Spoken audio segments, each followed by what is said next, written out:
If you're a woman over 40, you've probably been working your way up the corporate ladder for years. You've made the sacrifices and you've increased your income. You've also lived a little. You've taken those trips, you've had the champagne brunches, and you've also bought the latest fashions. But as the years tick by, you look around and realize you still haven't met your financial goals. Your debt has increased over time.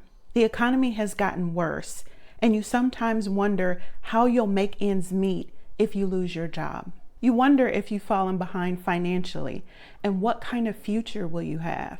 You're starting to question how you spend your money, and you wonder if you're doing enough to support your financial and life goals for the future. Well, I've certainly been there, and in this video, I'm going to share 3 ways that you can use your current income to support your future financial goals. I'll also share when this shift happened for me and how it changed my life. So let's get into it. So what's happening now is you're doing well in life. Your career is going pretty good.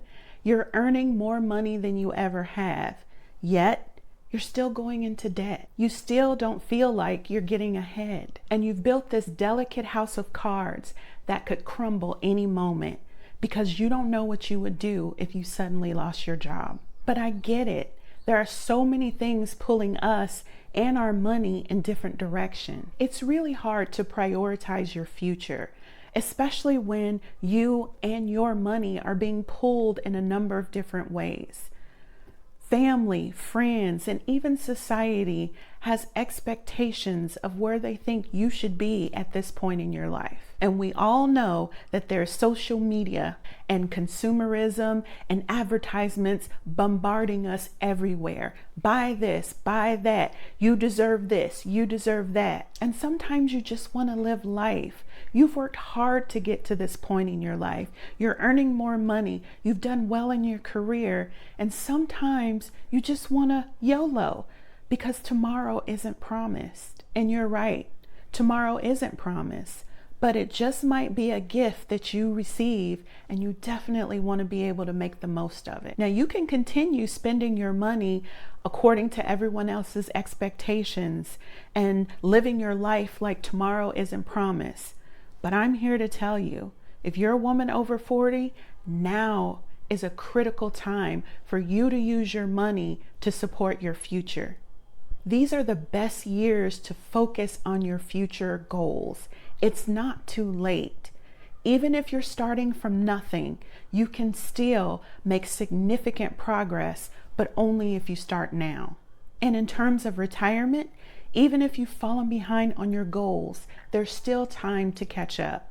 All hope is not lost, but you do need to buckle down and really focus. Also, this could be the highest earning years in your career, but you can't assume that that will last forever. No one can predict the trajectory of your income in the future. And if you're in your 50s or 60s, it's very possible that you're not on an upward trajectory, but you're on a downward trajectory, because many people in their 50s and 60s are losing their jobs. And even if they find another one, it's usually not at the same income level. That's why you need to take advantage of your current situation, because there are no guarantees. There's just too many things outside of your control. Now, some people think middle age is the time to relax a little, kick back, and start enjoying life. You may be making more money, the kids may be a little older, and you just may be more settled in general. While I'm definitely not against enjoying life, I just think right now is the best time to set yourself up for the future you actually want. Stop wasting money on things that don't serve your future goal. You need to focus on saving and investing your money so it can support your life in the future when you can no longer bring in an income. Midlife is not the time to worry about impressing people or showing off. This is the time to truly get your money working for you in the background, because the real flex is to have the ability to step back from work when and if you choose to in the future. But that's never going to happen unless you start planning now. Maybe you lived a YOLO life in your 20s and 30s, and that's great. I'm not saying you can't enjoy life in your 40s, 50s, 60s, and beyond. But what I am saying is that the focus changes in midlife. Instead of thinking only about today, think about where you want to be in 10, 20, or 30 years, and think about how you can use the resources that you have now to support that future life. Those resources may not always be available, so don't waste this precious time. So let's talk about some things you can do now to prepare for the life that you want in the future. The first thing I want you to do is to sit down and write out your plan for the future. What do you want? Do you want to travel? Do you want to buy a second home? Do you want to spend more time with friends and family? When do you plan to retire? Do you think you're going to have caregiving duties in the future? Or do you have children or grandchildren that you may want to support in the future? Once you have a clear idea of what your future looks like, you want to use your money to start supporting that future. What do you need to do to make those goals happen? If you're earning a good income now, look at how you're spending your money. Are you spending your money on clothes, going out to eat, getting your hair done, buying makeup, travel, coffee? Are these things necessary? Are they necessary right now? Do they take away from the money that you need to invest? And if they do, you need to cut back. Life may be good now, but there's no guarantee it will always be that way. And you can think of these cuts as temporary, not permanent. It's only for a season. We're seeing people get laid off from jobs they've had for decades, and it's turning their life upside down because they never expected it. Don't put yourself in that position. Start planning now. Now that you've figured out what you can cut back on, change the order in which you use your money. Yes, I'm talking about paying yourself first. Instead of getting paid and thinking, I deserve to treat myself, or what am I going to buy this week? I want you to think, how much can I put towards my future goals? I know times are tough for a lot of people right now, and that's the very reason why you need to do this. Your financial life doesn't get easier because you make more money. It gets easier because you save and invest more money. You get out of debt and you build more margin in your budget. If you have a 401k or 403b or another type of workplace retirement plan, make sure you're contributing up to the match if your company matches. And if you're self-employed, make sure you're contributing to your self-employed plans. Eventually, you may want to max out these retirement plans if that suits your personal situation. But for now, just contribute as much as you can. If you don't have a 401k or similar workplace plan, open an IRA or Roth IRA at a company like Vanguard, Schwab, or Fidelity and do everything you can to max it out every year. And if you still have money left over, you can open a taxable brokerage account at the same companies that I mentioned earlier. Next, you want to start or build up your emergency fund. People roll their eyes at this seemingly basic advice, but an emergency fund is critical to helping you build margin in your budget. And I truly believe that margin is the key to building financial freedom. Now, ideally, I recommend 6 to 12 months of bare bones expenses in your emergency fund. You want to put this money in a high yield savings account at an institution that pays a high annual percentage yield. Nowadays, most banks are paying between 3.5% to 4%. But you want this money to be somewhere that you can access it very easily. Now, I know 6 to 12 months sounds like a lot of money, and it is.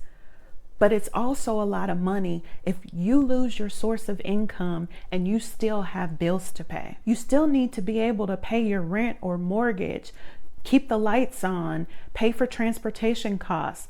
And most of us still need to eat. Some money is better than no money. So don't let that 6 to 12 month ideal scare you off. Just start contributing what you can. You'll eventually build up to that.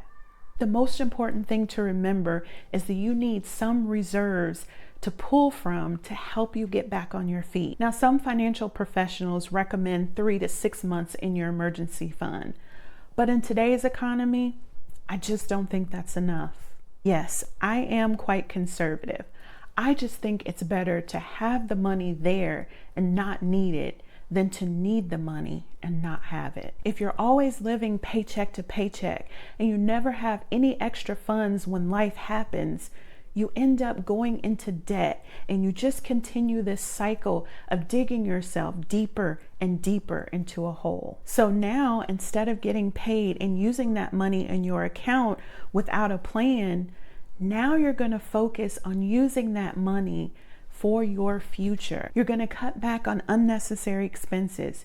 You're going to contribute to your workplace retirement plan, and you're going to start or build your emergency fund. So at this point in the video, you may be thinking, Kimberly, I already know this. This is the same advice every financial guru on the internet gives. And you may be right, but I'm telling you this because I have personally gone through this situation. When I was in my 30s and living in Chicago many years ago, I had finally gotten to a point in my career where I had the good, steady job, and I was making more money than I ever had up to that point. For the first time in a long time, I had money in my budget to finally live a little. I started going out more, traveling, and just enjoying life. That was great, and I have wonderful memories from that time in my life. But there's one thing I wasn't doing, and that was focusing on my future enough. I wasn't taking advantage of all the great benefits my job offered. I was just doing the bare minimum or ignoring them altogether. For example, I could have used my education benefits more strategically to avoid accumulating student loan debt. I was spending money on fun and acquiring more stuff, but I wasn't building up my emergency fund. And then it happened.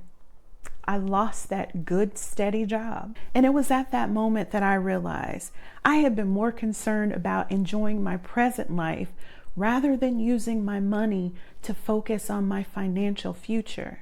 I suddenly felt like I had nothing after working so hard to move up in my career. It was not a good feeling, and I decided I never want to be in that position again. Fast forward to today, and things have changed drastically. Now, I'm very focused on my future and using my current income to support it. I have a robust emergency fund, and at one point, I saved and invested the majority of my income. But here's my point. I haven't sacrificed fun. I just redirected my income and prioritized my future. The irony is I can actually afford to buy more stuff, travel more, and YOLO now more than ever. But it's only because I've built margin into my life and I no longer have to worry about my future as much because I know I have money working for me in the background. My future is taken care of first. And then what's left over is what I can use for guilt-free fun. I don't have to worry about going into debt just to enjoy life.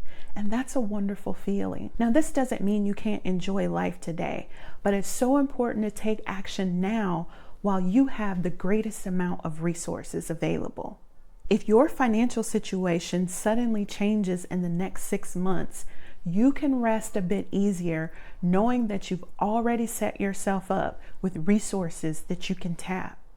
In 10, 20, or 30 years, when you're ready to retire or start a new chapter in your life, it will be so much easier to do because you know you've already started preparing for that moment years earlier. And I don't know anyone who was upset because they had money saved for their future.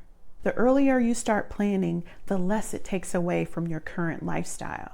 You don't have to sacrifice everything, but you do need to prioritize your future. If you take anything away from this video, let it be this. As a woman over 40, now is the time to prioritize the life that you want in the future. cut back on unnecessary expenses, and use your income to start or build an emergency fund and contribute to your workplace retirement plan or IRA. Just start there, because that's how you build a life you love. And if you don't plan your life, someone else will. If we haven't met yet, my name is Kimberly, and I share financial strategies for women over 40 to help them design a life they love. Thanks for watching, and I'll see you in the next one.